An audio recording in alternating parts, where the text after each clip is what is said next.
सितारे फूल और खुशबू।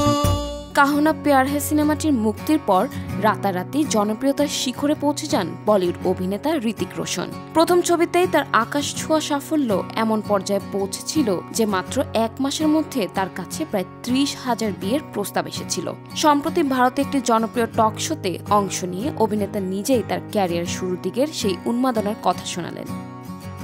ভক্তদের ভিড় সামলাতে নাকি বাড়ির পেছনে দরজা ব্যবহার করেছিলেন ঋতিক। জানান, প্রথম সিনেমাটি সুপারহিট হওয়ার পর তার বাড়ির সামনে প্রতিনিয়ত ভক্তদের ভিড় লেগে থাকত। বিশেষ করে তরুণী ও তাদের অভিভাবকরা ঋতিকের সঙ্গে দেখা করার জন্য অধীর অপেক্ষায় থাকতেন। জানান, প্রতিদিন সকালে জানালার পর্দা সরালেই ঋতিক দেখতেন বাড়ির প্রধান ফটকে দীর্ঘ লাইন। ভক্তদের এই ভিড় এড়িয়ে নিজের প্রেমিকা সুজান খানের সঙ্গে দেখা করতে ঋতিককে মাঝে মধ্যে বাড়ির পেছনে দরজা ব্যবহার করতে হতো।